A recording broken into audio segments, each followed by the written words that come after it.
Bismillahirrahmanirrahim.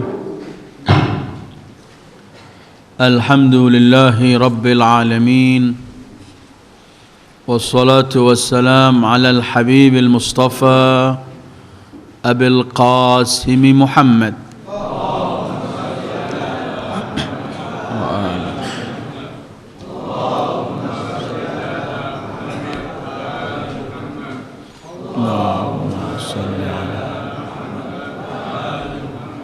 وآله الطيبين الطاهرين ولا حول ولا قوة إلا بالله العلي العظيم اللهم بحق محمد وآل محمد عليه صل على محمد وآل محمد وارزقنا ووالدينا وأزواجنا وأولادنا وذرياتنا من بعدنا حب محمد وآل محمد اللهم أحينا على ذلك وأمتنا على ذلك واحشرنا في زمرة من أحب محمدا وآل محمد مع محمد وآله يا كريم أعوذ بالله من الشيطان الرجيم إن الذين آمنوا وعملوا الصالحات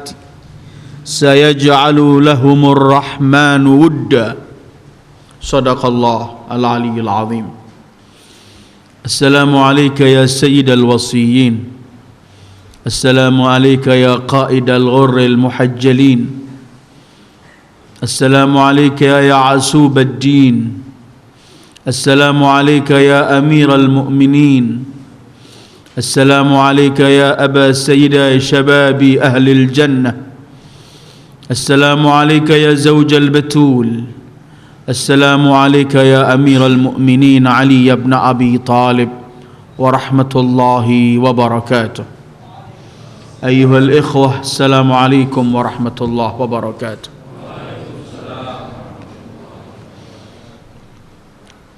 Malam ini seperti yang saya janjikan minggu yang lalu, kita akan membicarakan Sayyidul Wasiyin, Imamul Masyariq wal Magharib, Ali ibn Abi Talib.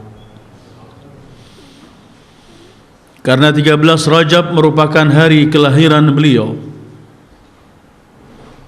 dan selalu kita berhenti di hari kelahiran mereka manusia-manusia agung jua di hari wafat mereka. Gunanya kita ingin selalu mengenang Ahlul Bait, mengkaji Ahlul Bait, membaca sejarah Ahlul Bait, karena Ahlul Bait merupakan opah risalah yang harus dibayar oleh setiap muslim yang mengaku Sayyidul Wujud Muhammad sallallahu alaihi wa alihi sebagai nabinya. Kita selalu akan berhenti di hari-hari wafat maupun hari lahir mereka, guna ingin menampakkan rasa cinta kita pada mereka, yang kelak cinta itu akan kita buat modal untuk menuju kepada Allah dan menghadap Allah. Dengan harapan mungkin dengan cinta itu kita akan selalu mengenang mereka, dan kemudian mulai ingin melakukan apa yang mereka lakukan, apa yang mereka perintahkan, dan meninggalkan apa yang mereka larang. Karena bukti cinta adalah al-wala. Bukti cinta itu ialah mengikuti perintah yang kita cintai dan meninggalkan larangan yang mereka larang. 13 Rajab, subuh hari Jumat, setelah Rasul sallallahu alaihi wa alihi dilahirkan 30 tahun, terjadi satu peristiwa yang dahsyat. Dan peristiwa itu bukan begitu saja terjadi, tapi pasti ada yang mengatur, karena tiada sesuatu di muka bumi Allah dan dimanapun jagat alam ini kecuali semua atas tentuan penciptanya, yaitu Allah. Kulla yaumin huwa fi sya'. Setiap detik, setiap saat, apapun yang terjadi, Di makhluk Allah ini semua itu atas pandangan Allah, ketentuan Allah. 13 Rajab terjadi suatu yang sangat mengherankan dan mengejutkan. Seluruh penghuni Mekah terkejut dengan peristiwa yang amat besar ini. Di malam itu seluruh rumah penghuni Makkah sedang sunyi. Setiap orang telah berada di rumahnya kecuali beberapa tokoh Quraisy yang masih ada di Ka'bah dan sekeliling Ka'bah. Tapi malam itu Fatimah binti Asad, istri Abu Talib, sedang menantikan kelahiran bayi yang akan beliau lahirkan. Di malam itu beliau berbaring dan yakin beliau akan melahirkan, karena beliau sebagai wanita telah merasa, karena beliau telah melahirkan sebelum Ali, Ja'far, sebelum Ja'far Aqil, sebelum Aqil Talib, karena Imam Ali merupakan anak keempat. Malam itu beliau berbaring di tempat tidur beliau, dan beliau sebagai istri Abu Talib, Syekh Quraisy. Abu Talib pun malam itu tidak di rumah. Fatimah binti Asad kemudian tambah malam seperti ada suara yang mengajak beliau dan memerintahkan beliau untuk meninggalkan dan bangkit bangun dari tempat tidurnya, kemudian pergi ke haram, ke Ka'bah. Keluarga Abu Talib, keluarga Abdul Muttalib, setiap menghadapi sesuatu pasti mereka pergi ke Ka'bah, karena mereka ala millati Ibrahim. Fatimah pergi ke Ka'bah bertawaf. Beliau melihat di Ka'bah masih banyak beberapa tokoh Makkah sedang duduk di sana. Beliau memilih jalan lain agar enggak dipandang oleh mereka. Setelah beliau melihat apakah di sana ada suami beliau Abu Talib. Ketika beliau di dekat makam Ibrahim, beliau terasa lebih sakit perut beliau, dan beliau yakin beliau akan melahirkan. Tapi beliau tidak mau akan lahir di tempat terbuka semacam ini, di mana ada beberapa orang akan memandang beliau. Beliau kemudian menghadap pada Ka'bah Baitullah. Kemudian beliau bersumpah dan bermunajat di Baitullah. Ya Allah, demi kekasihmu Ibrahim yang membangun Ka'bah ini, ya Allah, kami semua adalah pengikut setia Ibrahim, dan demi janin yang ada di perutku, ya Allah, tunjukkan kepadaku dan berikan kepadaku jalan yang terbaik. Ka'batullah, tempat tawafnya para malaikat, tempat tawafnya para anbiya. Ka'bah terbuka, Fatimah bintu Asad masuk, dan di dalam Ka'bah beliau melahirkan putranya.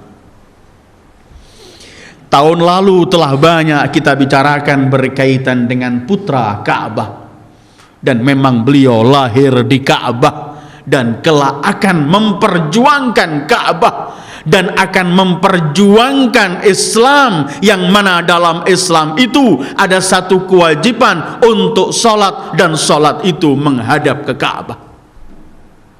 Lahirlah beliau Ali bin Abi Talib dalam Ka'bah 13 Rajab. Dan ini satu keanehan.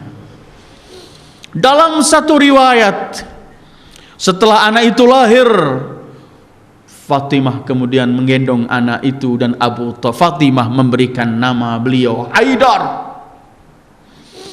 singa artinya. Dan memang beliau singa, di mana tegaknya Islam adalah dengan pedang beliau. Beliau singa yang selalu ditakuti oleh musuh-musuh Allah, karena untuk membela Rasulullah, untuk membela Islam, untuk menegakkan kalimatullah, beliau yang terdepan.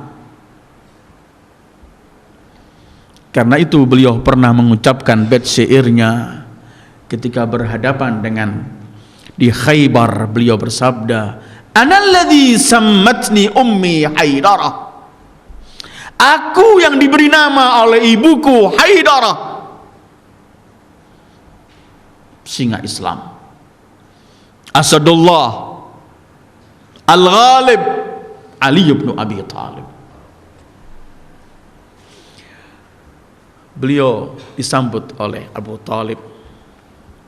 Kemudian mata beliau ini pertama menatap, setelah lahir di Ka'bah diterima ibunya, dan kemudian Abu Thalib langsung memandang Rasulullah sallallahu alaihi wasallam. Allahu Akbar, alangkah besarnya Allah berikan sesuatu kepada beliau. Begitu lahir memandang Sayyidul Wujud, dan ketika Sayyidul Wujud meninggalkan dunia yang fana, Imam Ali lah yang terakhir memandang beliau.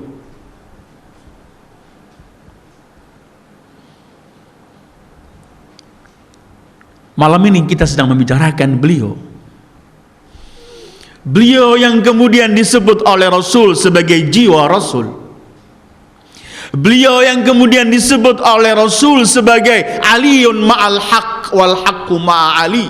Ali bersama hak dan hak bersama Ali. Sulit orang membicarakan arti hak, karena segala wujud ini tegak karena hak. Allah ciptakan semua ciptaannya dengan hak, dan Allah turunkan Qur'annya yang penuh hak dengan hak. Bil haqqi anzalnahu wa bil haqqi nazal. Tetapi Rasul ketika menampakkan kebesaran manusia, Ali bin Abi Thalib, beliau mengatakan Ali bersama hak dan hak bersama Ali. Artinya Rasul telah memberikan kemudahan bagi umat ini untuk jalan pintas mengenal mana yang hak dan mana yang selain hak.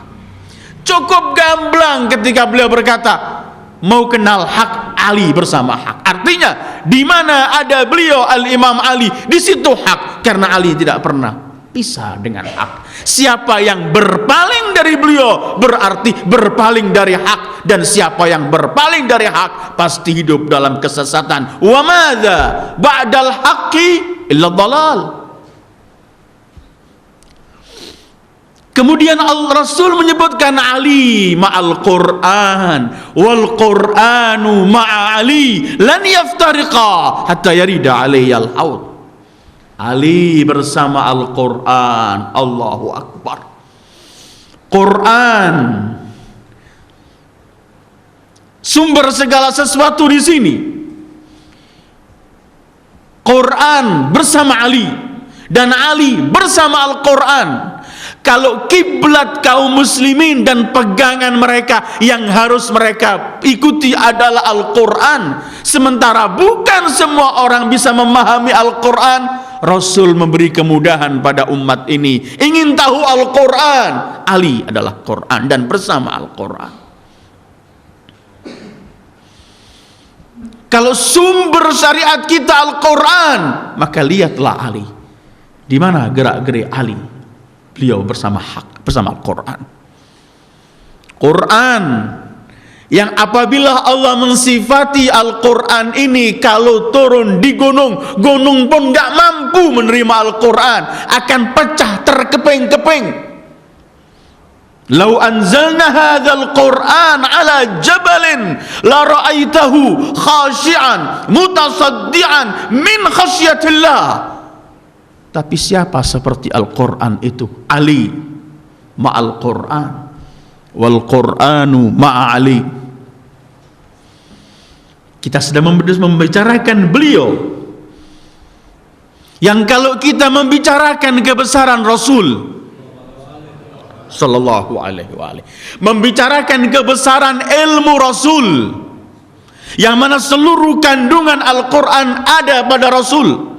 Kalau kita membicarakan keluasan ilmu Rasul, maka ternyata Rasul gamblang. Mau mendapatkan ilmuku, mau memperoleh ilmu dariku, mau mengambil istifadah dan manfaat dari ilmuku, Datanglah kepada pintu ilmuku. Siapa ya Rasulullah? Rasul gamblang menjawab, ana madinatul ilmi wa aliyun babuha. Aku kota ilmu. Adakah kita masuk kota tanpa melewati pintu? Adakah kita masuk rumah tanpa melewati pintu? Adakah kita bisa mengambil sesuatu di dalam rumah ini tanpa melewati pintu?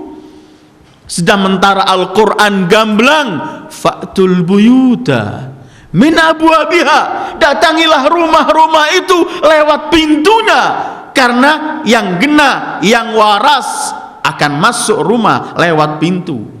Karena yang lewat selain pintu bukan diartikan orang yang masuk yang genah, tapi memiliki arti yang lain. Gamblang Rasul ketika ingin menyebutkan. Artinya Rasul ingin mengatakan, mau cari hak, lihat di mana ada Ali, di situ ada hak. Mau lihat Al-Quran, lihat Ali, di mana ada Ali, di situ ada Al-Quran.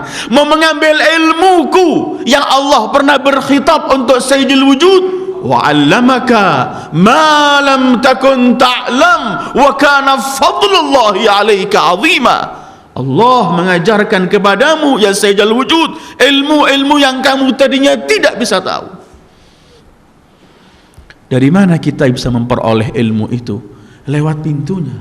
Siapa pintu ilmu Rasul? Rasul sendiri menjelaskan pada umat ini agar supaya mudah, gak tercabik-cabik umat ini, agar mudah memperoleh hak, agar mudah memperoleh kebesaran Al-Quran dan kandungan Al-Quran, agar mudah memperoleh ilmu Rasul.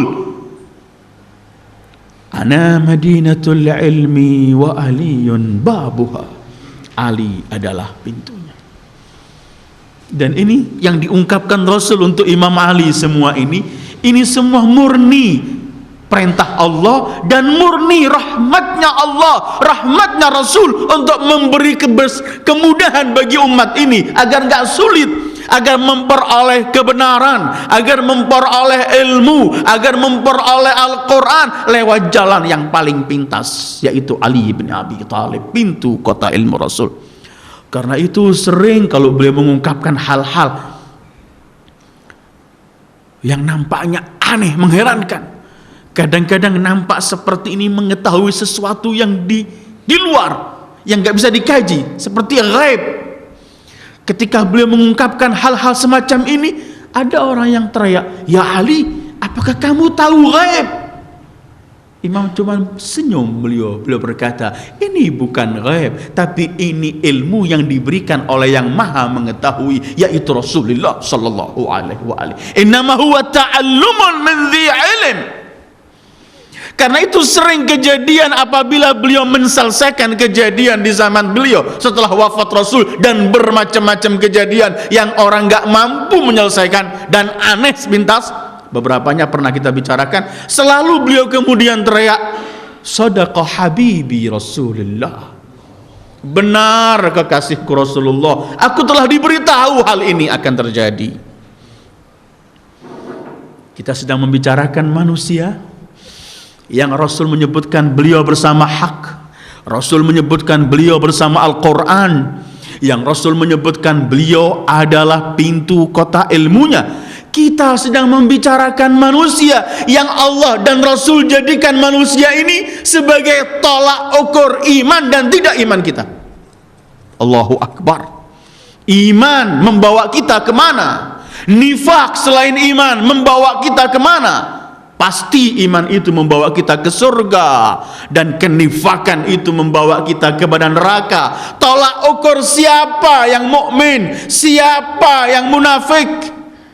Ternyata Rasul gamblang juga menyelamatkan umat ini dengan mudah, supaya spontan tahu siapa yang mukmin, seperti siapa yang bersama hak, siapa yang bersama Al-Quran. Gamblang ketika Rasul bersabda, ya Ali, la yuhibbuka illa mu'min wa la yabghadhuka illa munafiq. Hei Ali, tidak mencintai kamu kecuali mukmin. Allahu Akbar. Tolak ukur untuk mukmin dan munafik. Rasul memberi kemudahan untuk umat ini. Lihatlah Ali. Abu Sa'id al-Khudri, Anas bin Malik, Jabir bin Abdullah al-Ansari, dan sekian banyak para sahabat dalam buku-buku. Mereka semua menyebutkan, kami tahu siapa yang munafik dan tidak, itu cuman kita lihat siapa yang mencintai Ali dan siapa yang membenci Ali.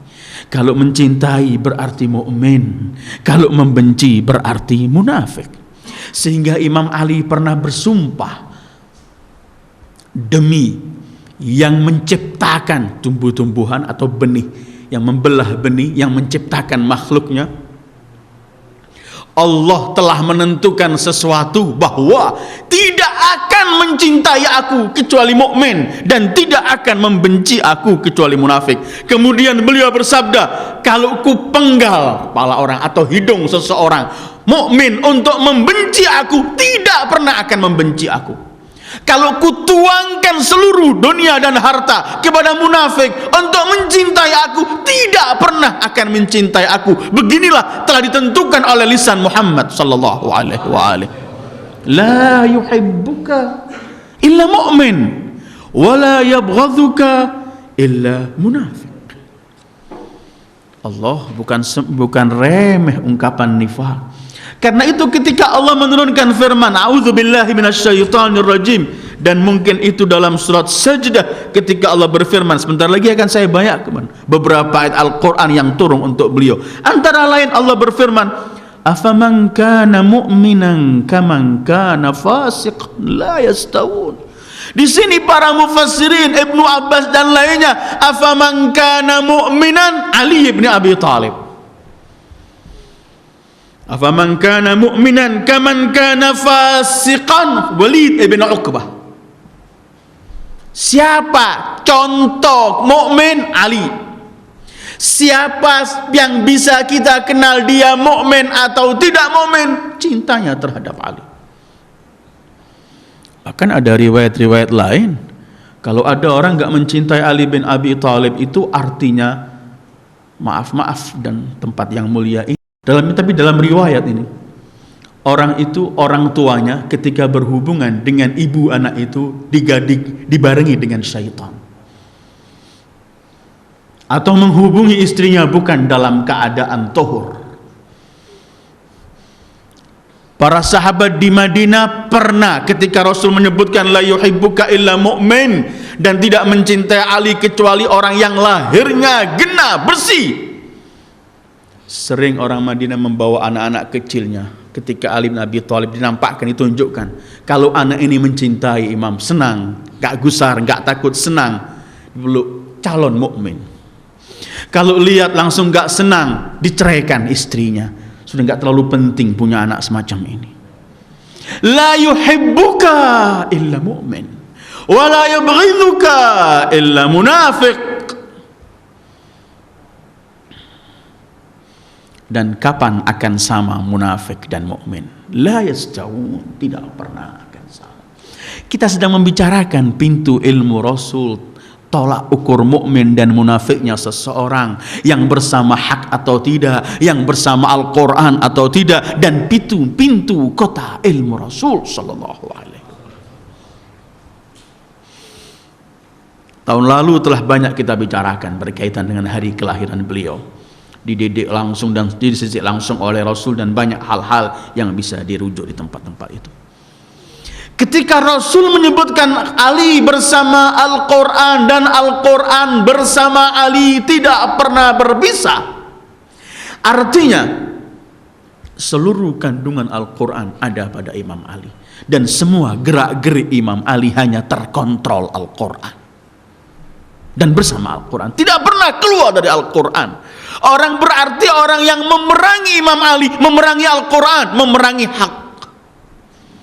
Orang yang benci dengan Imam Ali, benci Al-Quran, benci hak, walaupun apapun yang ia lakukan. Orang Khawarij, sholatnya begitu banyak, praktek-praktek ibadahnya begitu banyak, tapi apakah mereka pernah dekat pada Allah? Beliau pernah bersabda, kalau aku mau, aku akan sampaikan pada kalian siapa yang akan mati bersama kita, siapa yang akan memerangi kebenaran, di mana dia, siapapun, di tempat mana dia mati, semua akan bisa ku beritahu karena Rasul telah memberitahu kepadaku. Kita sedang membicarakan beliau Al-Imam Ali bin Abi Thalib yang disebut oleh Rasulullah sebagai kekasih Allah dan Rasulnya. Allahu Akbar. Baca peristiwa Khaybar ketika Rasul menyebutkan, besok kuberikan kepada seseorang yang mencintai Allah dan mencintai Rasul dan dicintai Allah dan dicintai Rasulnya. Semua para sahabat pagi itu ingin kalau ia dipilih. Ternyata Rasul cuma menoleh ke kanan ke kiri. Kemudian beliau bersabda, di manakah Ali? Titelnya dari Rasulullah yang tidak berbicara kecuali wahyu. Beliau adalah Habibullah dan Habibur Rasul. Bagaimana orang bisa menyentuh atau mendapatkan harum surga kalau membenci kekasih Allah dan Rasulnya? Kalau memerangi al-haq, memerangi Al-Quran, memerangi ke pintu kota ilmu Rasul, memerangi orang yang disebut oleh Rasul sebagai tolak ukur mukmin atau munafik. Membenci Ali munafik. Jangan kemudian Anda tanya bagaimana yang memerangi, itu pasti bisa kita ketahui sendiri. Habibullah, Habibur Rasulih, bab ilmu Rasul, ma'al haq, ma'al Quran, mi'yarul iman wan nifaq, Ali bin Abi Thalib. Ibnu Abbas pernah menyebutkan ada 300 ayat Al-Quran lebih yang turun untuk Imam Ali bin Abi Thalib. Karena kalau ada dalam Al-Quran itu perintah Allah, larangan Allah, pasti orang yang pertama melakukan perintah dan meninggalkan larangan itu Sayyidil Wujud Muhammad. Kemudian orang yang bersama Al-Quran dan gak pernah pisah dengan Al-Quran. Ada orang membaca Al-Quran tapi Al-Quran melaknatnya. Ada orang membaca Al-Quran tapi kelak di hari kiamat Al-Quran itu bersaksi jelek untuk orang itu. Kalau Rasul telah menyebutkan beliau sebagai bersama Al-Quran dan Al-Quran bersama beliau, karena itu kemudian disebutkan setiap ya ayyuhalladzina amanu dalam Al-Quran, orang yang terdepan dalam perintah itu adalah Ali bin Abi Thalib. Ada 300 ayat Al-Quran, bahkan bisa lebih, yang turun untuk Al-Imam Ali bin Abi Thalib. Kalau kita lewat saja, kalau kita membaca ayat tathhir, innama yuridullahu liyudhiba ankumur rijsa ahlal bait, adakah kita bisa menafsirkan ahlul bait tanpa Ali bin Abi Thalib? Kalau kita menyebutkan ayat Al-Quran, qul la as'alukum alaihi ajra illal mawaddata fil qurba, adakah qurba Rasul kita lewati tanpa Ali bin Abi Thalib? Artinya ayat itu turun juga berkaitan dengan beliau.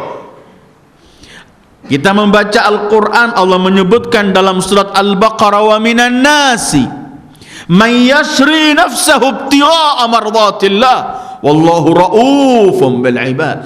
Ada manusia yang menggadaikan jiwanya untuk mencari kerelaan Allah. Mufassirin menyebutkan orang itu adalah Ali bin Abi Thalib. Kapan? Waktu beliau tidur di malam hijrah Rasul sallallahu alaihi wasallam. Depan pintu rumah Rasul, semua pemuda Makkah dengan pedang terhunus. Rasul memerintahkan agar malam itu Ali bin Abi Thalib tidur. Ketika Rasul memerintahkan, ya Ali, Allah telah mengizinkan aku untuk hijrah malam ini, tidurlah engkau di tempat tidurku malam ini. Beliau cuma bertanya, kalau aku tidur di tempat tidurmu, apakah engkau selamat ya Rasulullah? Kata Rasulullah, iya ya Ali, sujud syukur beliau karena Rasulullah selamat. Adapun beliau di depan semua musuh Allah, apapun yang terjadi untuk beliau murah, yang penting sayyidul wujud selamat. Karena beliau nggak tanya selamatkah aku, nggak ada depan Rasul. Karena tetap, dan terus saya ulang-ulangi terus berkali-kali saya sebutkan, tetap kita masih bisa memahami bagaimana Imam Ali memposisikan dirinya di hadapan Rasulullah. Beliau cuma selalu menyebutkan, ana abdun min abidi Muhammad. Aku cuma budak dari budak Muhammad. Dan kapan budak itu bisa menawar perintah atau enggak melaksanakan perintah? Budak cuma melaksanakan perintah. Aku hanya budak dari budak Muhammad sallallahu alaihi wasallam. Malam itu turun ayat ini. Ayat ini aslinya, ayat ini menceritakan ketika Imam Ali menjual, menggadaikan dirinya untuk Allah. Wa minan nas man yasri nafsahu, ketika melakukan cuman ibtigha mardatillah, hanya mengharapkan pahala dari Allah, kerelaan Allah.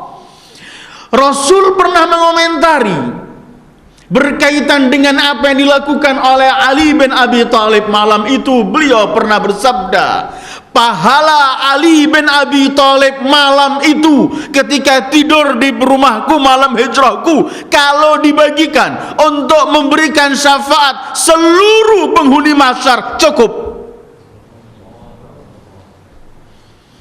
Kenapa bisa mahal? Sering kita mendengarkan Rasul ini memberi harga begitu mahal untuk Ali bin Abi Thalib dan semua yang berkaitan dengan beliau Ali bin Abi Thalib. Sekali malam itu, Allahu Akbar, kalau dibagikan untuk penghuni mahsyar cukup.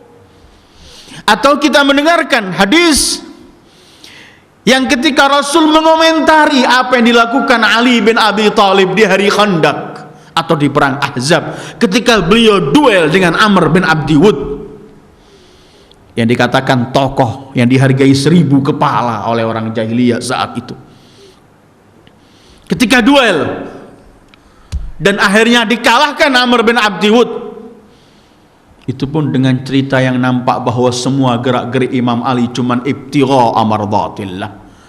Karenanya katanya waktu itu musuh Allah meludahi beliau, beliau berpaling katanya. Tetapi cerita semacam ini dan banyak memang selalu menunjukkan bahwa di wujud ini tidak ada bagi Imam Ali kecuali Allah, dan tidak pernah melakukan sesuatu kecuali Allah. Karena memang beliau tidak pernah melihat kecuali Allah. Ma ra'aitu syai'an illa wa ra'aitu Allah fihi qablahu wa ba'dah. Begitu sabda beliau. Aku enggak melihat sesuatu kecuali aku lihat Allah di situ sebelumnya dan setelahnya. Wa innama tuwallu fasamma wajhullah. Imam Rasul ketika mengomentari ketika Imam Ali memukul Amr bin Abdi Wud dan jatuh, dan Allah menyebutkan wa kafallahul mu'minina al-qital, selesai peperangan sudah. Mundur semua mereka ini. Rasul menyebutkan la darbatu aliyin yaumal khandaq ta'dilu amal tsaqalain. Sekali pukulan Ali di hari Khandaq itu, amalan itu melebihi seluruh amalan manusia dan jin semuanya pahalanya. Kenapa harus mahal kalau dari Ali bin Abi Thalib? Ini bukan basa-basi Rasul menyanjung menantu beliau, abadan. Rasul enggak bicara kecuali wahyu.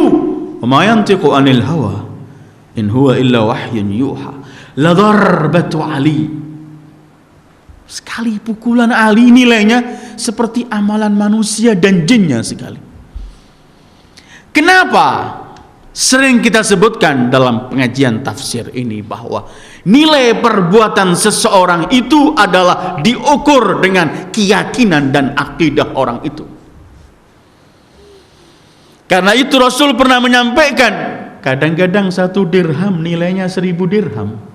1 dirham orang keluarkan, nilainya ini seperti kalau orang lain mengeluarkan 1000 dirham. Bahkan dalam riwayat rubba dirhamin sabaqat mi'at al dirham, 1 dirham mengalahkan 100.000 dirham. Kenapa?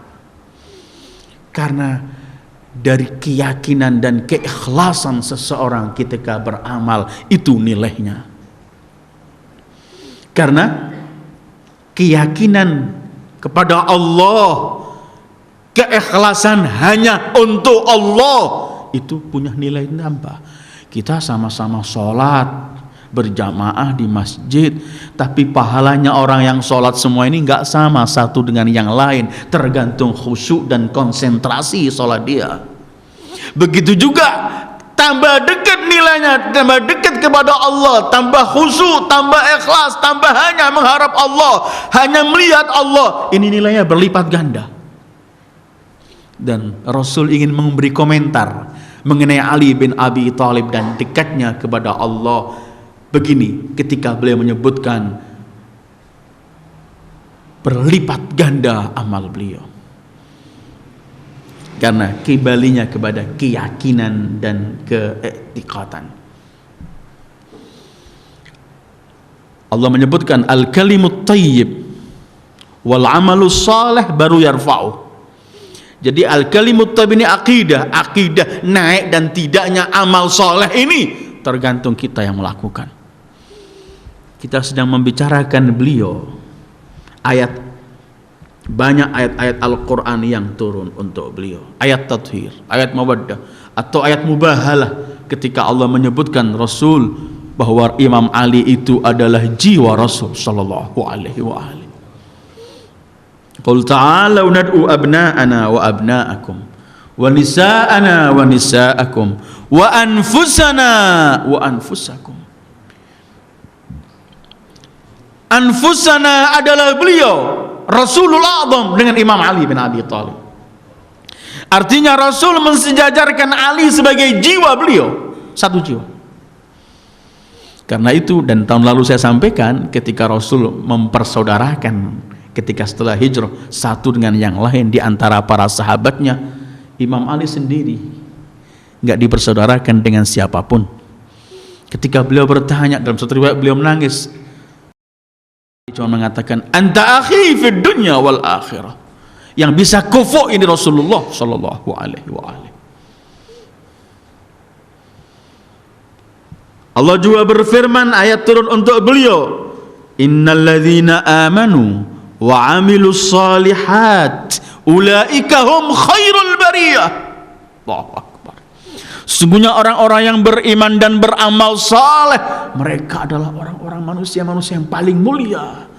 Riwayat demi riwayat dari kitab yang ada di tengah kaum muslimin ini, apapun mazhabnya, menyebutkan ketika turun ayat ini, Rasul hanya menyebutkan bahwa khairul bariyah itu adalah anta wa syi'atuk, engkau dan pengikutmu. Sehingga para sahabat kalau sedang duduk dengan Rasulullah di masjid, Imam Ali masuk ke masjid, mereka semua berkata, jaa khairul bariyah, datang orang yang paling mulia ini. Nasul Quran, alladzina amanu wa amilus salihat ulaika hum khairul bariyah. Ketika dalam surat Ar-Ra'd ayat 7 Allah berfirman, innama anta mundzir wa likulli qaumin had. Sesungguhnya engkau, wahai pribadi mulia Sayyidul Wujud sallallahu alaihi wa alihi, mundir, pemberi ancaman untuk umat. Dan setiap umat, setiap kaum, setiap umat ada yang memberi petunjuk. Hadin, yang yahdil ummah ila rusdiha, yang memberi petunjuk pada umat. Rasul menyebutkan ana mundir wa anta hadin. Aku mundir ya Ali, dan kamu adalah had, yang memberi petunjuk. Ini bukan sembarangan. Dan ternyata setiap kaum, setiap umat itu satu petunjuknya. Innama anta mundir wa likulli qaumin hadin. Karena mendapat titel sebagai membawa petunjuk dan mengajak orang pada petunjuk hidayah, ini bukan semua orang. Artinya orang yang akan membawa orang untuk pergi kepada hidayah, kepada petunjuk Allah, artinya beliau, orang itu sendiri terlebih dahulu hidup dalam hidayah. Orang yang tidak memiliki hidayah dari Allah, bagaimana akan mengajak orang untuk memperoleh hidayah? Innama anta munzir wa likulli qaumin had. Sementara had ini sifat Rasulullah. Wa innaka latahdi ila siratim mustaqim. Begitu firman Allah, sesungguhnya engkau membawa petunjuk kepada jalan yang lempeng. Rasul menyebutkan, aku mundir dan engkau had. Kalau orang membawa petunjuk, orangnya belum memiliki petunjuk dan hidayat itu, pasti akan mengajak orang bukan kepada petunjuk, tapi pada kehancuran. Innama anta mundir wa likulli qaumin had. Kita akan menemukan firman Allah yang amat populer dan sering kita bawa ketika kita memperingati Fatimah, Sayyidah Fatimah Zahra masalah. Ayat dalam surat Ad-Dahr ketika Allah berfirman, wa yut'imuna at-ta'ama ala hubbihi miskinan wa yatiman wa asira innama nut'imukum liwajhillah la nuridu minkum jazaan wala syukura.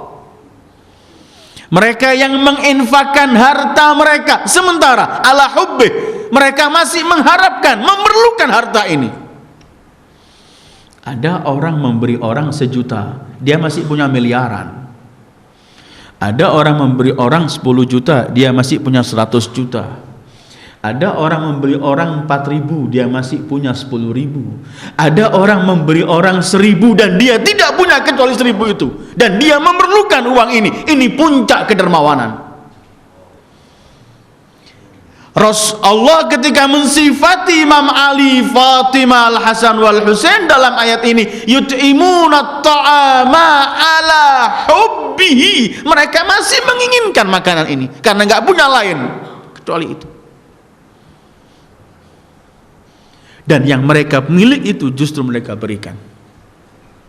Innama yut'imuna ta'ama ala hubbihi miskinan, orang miskin, wa yatiman, anak yatim, wa asira, orang tawanan, belum muslim, tawanan. Dan yang miskin tadi itu, anak yatim itu, orang tawanan itu tidak menemukan rumah dari seluruh rumah penghuni Madinah kecuali keluarga Rasulullah sallallahu alaihi wasallam. Dengan keyakinan bahwa keluarga ini tidak pernah menolak. Ya Allah, Siti Zahra, salamullah ala Zahra, detik kurang 2 atau 1 jam lagi hari perkawinan beliau. Beliau telah dibelikan Rasulullah baju untuk hari perkawinan beliau, baju yang layaknya pengantin.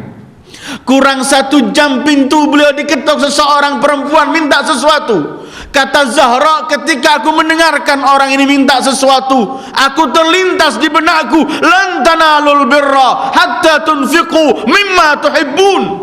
Kamu tidak pernah memperoleh kebaikan sebelum kamu infakkan sesuatu yang paling kucintai. Kata Zahra, demi Allah ini yang terbaik bagi itu. Baju untuk pengantin beliau dibelikan. Istri-istri Rasul kumpul, Ummi Salamah dan lainnya, ingin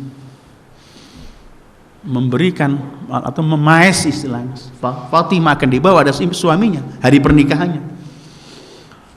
Mereka tanya, mana baju yang telah engkau dipersiapkan oleh ayahmu? Zahra hanya menundukkan kepala. Kemudian beliau berkata, aku berikan pada orang. Salamullahi ala Zahra. Mereka semua teriak, ya Zahra, ini hari perkawinanmu. Ketika mereka masih semacam ini, Rasul masuk. Rasul kemudian memeluk dan memuji Zahra dan membawa hadiah dari Allah untuk Zahra. Yut'imuna at-ta'ama ala hubbi miskinan wa yatiman wa asira. Siapa bapak anak yatim? Di masa Imam Ali di Kufah, anak yatim dari ujung Kufah sampai ujung Kufah, kalau mereka dipegang seseorang, ketemu seseorang, kemudian mereka ditanya, siapa ayahmu? Semua menjawab, ayah kita Ali bin Abi Thalib. Bahkan dalam salah satu buku yang tadi baru saya baca, di saat itu banyak anak-anak menganggap coba aku yatim seperti kawanku akan mendapatkan kemuliaan dari Ali bin Abi Thalib yang lebih. Abul Aitam, ayat ini turun untuk beliau. Fatimah, keluarga Fatimah. Wa yut'imuna at-ta'ama 'ala hubbihi miskinan wa yatiman wa asira. Innama nut'imukum liwajhillah. Kami memberikan cuman karena Allah. La nuridu minkum jazaan wala syukura. Atau kita membaca dalam surat Al-Maidah berkaitan infak juga, innama waliyukumullahu wa rasuluhu walladzina amanu alladzina yuqimuna as-salata wa yu'tuna az-zakata wa hum raki'un. Itu turun untuk beliau Ali bin Abi Thalib ketika menginfakkan cincinnya dalam keadaan rukuk.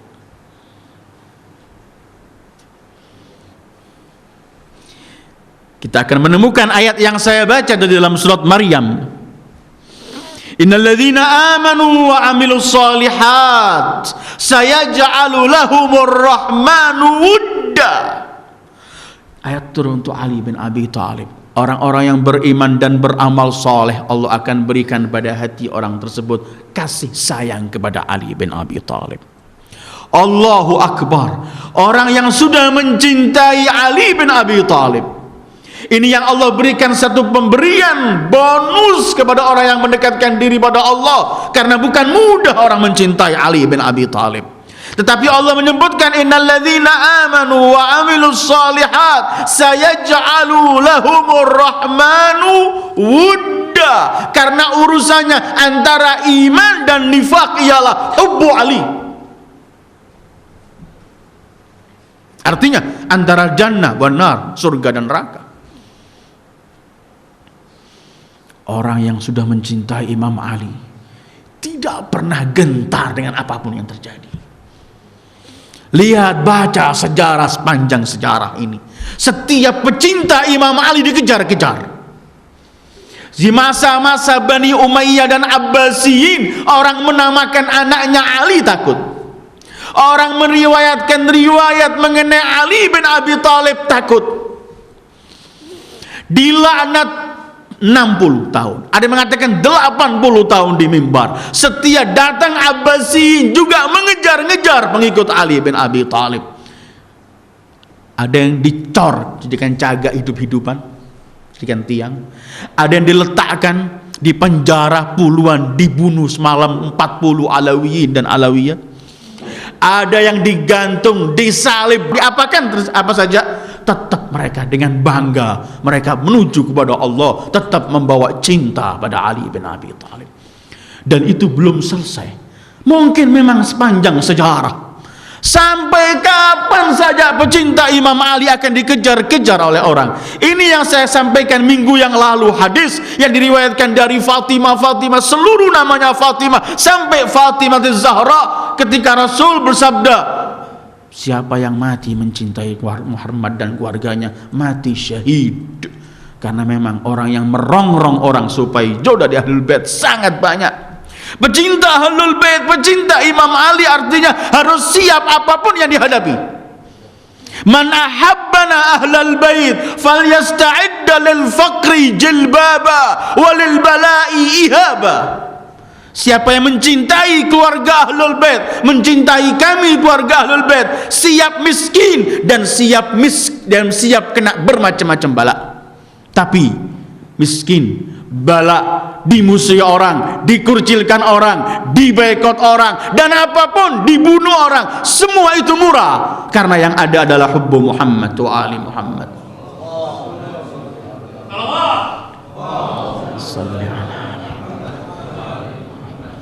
Allahumma salli ala Muhammad wa ali Muhammad. Allahumma salli ala Muhammad wa ali. Karena itu yang tadi disebutkan oleh Imam Ali, kalau aku pukul hidung seseorang dengan pedangku ini, aku bunuh, untuk membenci aku tidak pernah akan membenci orang mukmin. Tetap lihat cerita Maitham at-Tammar yang disalib, lihat cerita Rusaid al-Hijri, lihat cerita pengikut-pengikut Imam Ali yang tabah, tidak pernah gentar. Lihat Hujr bin Adi.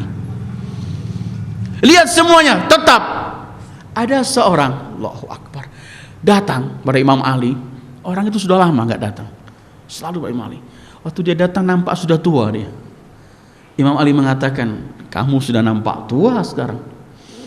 Kata dia, fi ta'atika ya Amirul Mukminin. Tuaku ini hanya untuk taat kepadamu. Kata Imam, araka tatajallad, tapi kamu nampakkan masih pada nampakkan kuat kamu. Ala aduwika ya Amirul Mukminin. Memang aku nampakkan kuat untuk menghadapi musuhmu. Kata Imam Ali, arafika baqiyah, memang aku lihat kamu masih ada sedikit kekuatan. Hiyalaka ya Amirul Mukminin, ini pun untukmu. Orang ini enggak punya apa-apa. Dia mau hidupnya semua untuk Ali bin Abi Thalib. Jangan heran kalau kemudian pengikut-pengikut Ali bin Abi Thalib dalam sepanjang sejarah, mereka yang paling tampil menegakkan kebenaran karena mereka tidak pernah gentar menghadapi kematian. Bagaimana mereka enggak rindu kepada kematian, sementara mereka merindukan jumpa pada Rasul dan Ahlul Bait. Kematian bagi mereka yang paling niat. Lihat sekarang Hizbullah dengan Hasan Nasrullahnya. Mereka tidak pernah membicarakan hidup, mereka cuma bicarakan menang atau syahid. Mereka cuma punya simbol labbaika ya Husain, menyahut pemanggilanmu wahai Husain. Orang yang sudah ada cinta Ahlul Bait, cinta Ali bin Abi Thalib, apa? Puncak kematian itu kan kita berpisah dengan roh.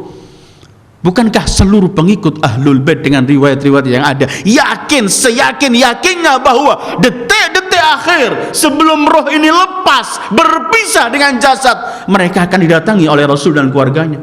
Adakah kenikmatan lebih dari ini? Alladzina amanu wa amilus solihat sayaj'alu lahumur rahman wudda. Ini pun Allah yang memberi.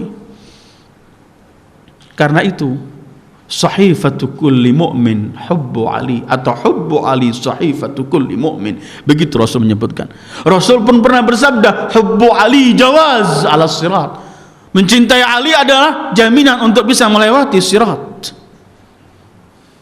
Karena Rasul pernah bersabda, asbatukum qadaman ala sirat aktsarukum hubban li ahli baiti. Orang yang paling kuat mampu bisa melewati sirat tergantung yang paling cinta pada keluargaku, Ahlul Bait. Innal ladzina amanu wa amilus solihat sayaj'alu lahumur rahmanu wudda. Katanya salah satu pengikut Imam Ali, Dirar ibn Damrah, ada yang mengadakan Adi bin Hatim. Setelah wafat Imam Ali sekian, dia entah keperluan apa yang harus ia pergi ke tempat Muawiyah, di istana Muawiyah. Muawiyah tahu orang ini adalah pengikut setia Ali bin Abi Thalib. Muawiyah bertanya, sifli aliyan. Muawiyah berkata, coba ente sifatkan kepadaku Ali itu siapa. Kata orang ini, enggak perlulah, kamu ajak bicara lain saja saya, jangan disuruh ini. Tidak harus kamu lakukan. Tidak lama dia mensifati Imam Ali dengan sifatan yang begitu indah, pandangannya jauh, selalu mencucurkan air mata, ungkapannya tegas, hukumnya adil. Terus kalau malam terlalu munajat pada Allah, sampai terakhir dia nangis. Kata Muawiyah, wa kaifa sabruka an? Ya apa kamu ketika Ali mati? Perasaanmu bagaimana? Mampukah kamu menerima kesabaran ini?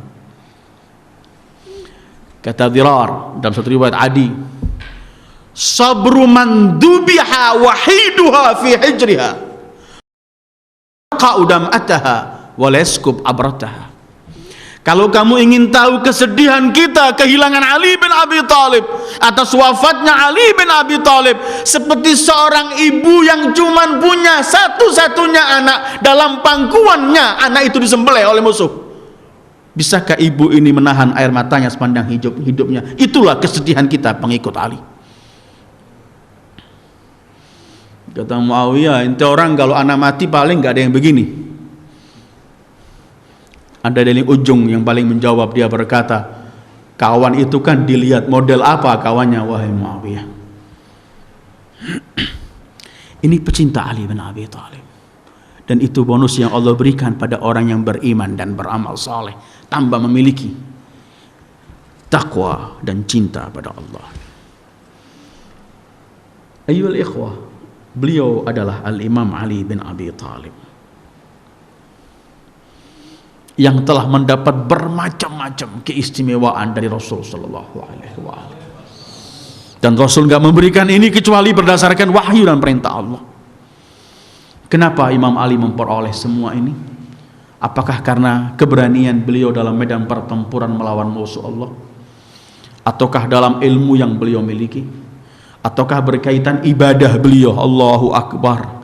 Cucu beliau bernama Ali Zainal Abidin, julukannya Zainul Abidin, hiasan ahli ibadah. Julukan lainnya Sajjad, yang ahli sujud, yang katanya kalau setiap hari sholat 1000 rakaat. Ketika Ali Zainal Abidin, Imam Ali Zainal Abidin ditanya, bagaimana ibadahmu ini seperti dengan ibadahnya datukmu Ali bin Abi Thalib? Beliau teriak, siapa yang mampu beribadah seperti ibadahnya Ali bin Abi Thalib? Semua ibadahku hanya setetes dari lautan ibadah Ali bin Abi Thalib. Beliau Imam Sajjad. Apakah karena kezuhudan beliau? Apakah karena kedermawanan beliau? Dermawan yang gak bisa dihitungkan lagi. Bukan cuma dermawan dengan sesuatu yang beliau masih mengharapkan sesuatu itu, yang masih memerlukan sesuatu. Bukan cuma dermawan dengan ini, dengan jiwanya beliau murah kalau untuk Rasulullah. Dengan apa beliau memperoleh semua ini? Kedudukan yang tinggi dari Allah melalui Rasulnya.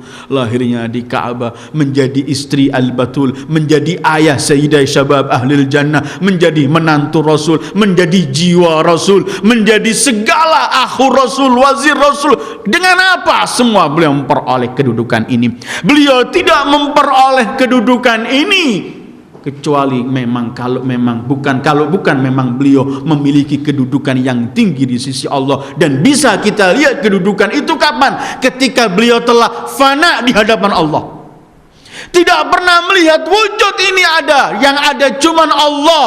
Dan Allah itu ketika berbicara Rasul, berarti Rasul adalah mazhar min mazharillah, penampilan dari penampilan ilmu Allah, rahmat Allah dan semuanya. Cuman Allah yang ada. Karena itu kebanggaan beliau, karena beliau adalah hamba Allah. Kemuliaan beliau karena beliau adalah yang menyembahnya kepada Allah. Kafani izzan idh kunta li rabba wa kafali fakhran idh kuntu laka abda. Begitu semboyan beliau. Cukup mulia aku karena engkau Tuhanku, cukup bangga aku ya Allah karena aku hambamu. Dan cuman itu. Karena Imam Ali cuman melihat Allah dan hanya Allah, maka begitulah keluarnya cintanya dengan Rasulullah, begitulah kezuhudan beliau, begitulah ibadah beliau, begitulah kedermawanan beliau, begitulah keberanian beliau, begitulah semua keindahan. Apa yang kita lihat? Kita mau menoleh kemana? Melihat ibadah beliau di atas segala sesuatu. Melihat kedermawanan, keberanian, kita temukan di situ Ali bin Abi Thalib, pahlawan dalam semua hal. Kita sedang membicarakan beliau Ali bin Abi Thalib, yang kalau sekali beramal nilainya berlipat-lipat, karena nilai itu ada di hati, dalam akidah yang beliau miliki dan kepercayaan beliau. Karena beliau telah mendapatkan segala sesuatu dari Rasulullah. Allah, segala sekecil apapun sampai sebesar apapun telah dibuka. Sampai-sampai beliau menyebutkan lau kushifa 'anil ghita mazdadtu yaqina. Kalau hijab semuanya dibuka, aku enggak tambah yakin. Kenapa? Sudah terbuka mulai dulu. Siapa yang buka? Rasulullah. Kenapa? Karena Rasulullah dibuka oleh Allah segala ilmu, sementara ini kota ilmu itu. Pintu dari kota ilmu itu. Ayyuhal ikhwah, membicarakan Ali bin Abi Thalib tidak pernah akan berhenti, mustahil akan berhenti. Cuman malam ini sebelum saya akhiri, Saya ingin membaca, kalau mampu 2, kalau enggak sekali, 1 saja, beberapa ungkapan Ali bin Abi Thalib. Dan saya anjurkan untuk diri saya dan antum semuanya yang sering membaca kata-kata mutiara Imam Ali bin Abi Thalib. Itu disebut oleh orang al-balsamus syafi, yang bisa mengobati hati. Kita dalam keadaan apapun ada kata-kata indah di sini yang menyelesaikan masalah kita, yang memberi jalan untuk semua problem kita, yang mendinginkan kita, yang mententramkan kita. Satu contoh, kita kalau kena balak kan kita merasa sedih, sengsara, mengeluh sana, mengeluh sini. Imam Ali memberi gambaran, kullu bala dunan nar afiyah, wa kullu na'imin dunal jannati mahqu. Allah, pegangan ini, semua cobaan, semua musibah apapun, kalau bukan neraka, dan kalau enggak mengantarkan kita neraka, itu anggap afiah, yang enak. Dan setiap apapun arti kenikmatan, kalau enggak menyampaikan ke surga, itu kenikmatan, bukan kenikmatan, mahqur, sesuatu yang terhina. Punya ini kan enak tuh pegangan kita. Apapun yang menimpa kita, kalau sesuatu ini enggak membawa anak ke neraka, ini afiah. Apapun yang hilang dari yang saya harapkan, yang saya bayangkan dari kenikmatan, kalau itu bukan membawa saya ke surga, itu enggak berarti. Ada satu ungkapan yang ingin saya bawa malam ini, menunjukkan beginilah ilmu Al-Imam Ali bin Abi Thalib. Beliau pernah bersabda begini, qara'tu at-Taurata wal Injil wal Zabura wal Furqan wa akhadtu min kulli kitabin kalimah. Aku telah membaca Taurat, aku telah membaca Injil, aku telah membaca Zabur, aku telah membaca Al-Quran, dan dari setiap kitab ini aku ambil intisari yang paling ada, 1 kalimat. Emang Injil, Zabur, semua ini sudah ada. Beliau kan pernah bersabda, aku ingin diberi tempat duduk itu, aku akan memberikan hukum orang Yahudi dengan Tauratnya, orang Kristen dengan Injilnya, dengan Zaburnya, dan semua sesuai dengan kitab yang asli turun pada nabi-nabi mereka. Kata beliau, aku telah membaca Taurat, Injil, Zabur, dan Al-Furqan, Al-Quran. Wa akhadtu min kulli kitabin, aku ambil dari setiap kitab ini, Taurat, Injil, Zabur, Quran, kalimat. 1 kalimat intinya dari semua yang ada. Fa akhadtu minat Taurati man samata naja. Aku ambil inti sari dari semua yang ada dalam Taurat ini cuma 2 kalimat. Man samata naja. Siapa yang diem selamat. Wa akhadtu minal Injil, aku ambil dari Injil man qana'a qani'a syabi'. Siapa yang punya sifat qanaah, menerima, dia akan kenyang, merasa cukup selamanya. Wa minaz Zabur, aku ambil dari Zabur, man taraka syahawat salima minal afat. Siapa yang meninggalkan syahwatnya, dia akan selamat dari bencana. Wa akhadtu minal Furqan, aku ambil dari Al-Quran, wa man yatawakkal 'ala Allahi fahuwa hasbuh. Siapa yang bertawakal kepada Allah, maka cukup baginya Allah. Kalau sudah Allah sama kita mengharapkan apa lagi? Dari Taurat yang diam selamat. Imam Ali pernah mengomentar perselisihan umat ini karena yang tidak tahu dan enggak memahami ikut berbicara. Lau sakata man la ya'rif saqatal khilaf. Begitu sabda beliau. Kalau orang yang enggak tahu berhenti diem, enggak akan terjadi perselisihan. Yang terjadi ini semua orang ingin komentar. Karena itu Rasul menyebutkan, man kana yu'minu billahi wal yawmil akhir falyaqul khairan aw liyasmut. Siapa yang beriman pada Allah dan hari kemudian, hendaklah berbicara yang baik atau diem. Sering kita obrol yang kita tahu atau tidak. Bencana ini. Qul khairan litaghnam awiskut litaslam. Katakan yang baik agar kamu memperoleh keberuntungan, atau diemlah agar selamat. Dari Injil, siapa yang sifat qanaah, kenyang, artinya cukup. Orang yang nggak punya sifat qanaah akan miskin selamanya dan nggak pernah puas. Dari zaburnya, orang yang meninggalkan syahwatnya akan selamat dari bencana. Karena bencana ini sering datang pada kita karena kita mengikuti syahwat kita, mengobral syahwat kita. Dan siapa yang bertawakal kepada Allah, ini inti Al-Quran, fahuwa hasbuh, insya Allah. Suatu hari pengajian kita akan kaji tawakal dalam Al-Quran. Karena kadang-kadang juga orang mensalahfahami arti tawakal. Apa sebenarnya tawakal? Tapi orang yang bertawakal, dia bersama Allah. Orang yang bersama Allah kapan pernah akan kalah? Karena itu Allah kalau khitab sama Rasulullah, ya ayyuhan nabi hasbukallah, cukup bagimu Allah, cukup. Insya Allah pada pertemuan-pertemuan yang akan datang kita akan bahas kalimat-kalimat ini dan tawakal khususnya. Ayyul ikhwah, kajian kita malam ini berkaitan dengan Amirul Mukminin Ali bin Abi Thalib dalam menyambut hari kelahiran beliau.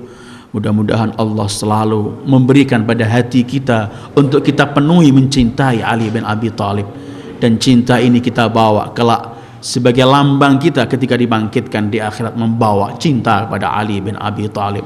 Karena menurut Rasul, mencintai beliau berarti mukmin, membenci beliau berarti munafik. Wassallallahu ala khairi khalqi Muhammad wa alihi ajma'in. Wassalamu alaikum warahmatullahi wabarakatuh.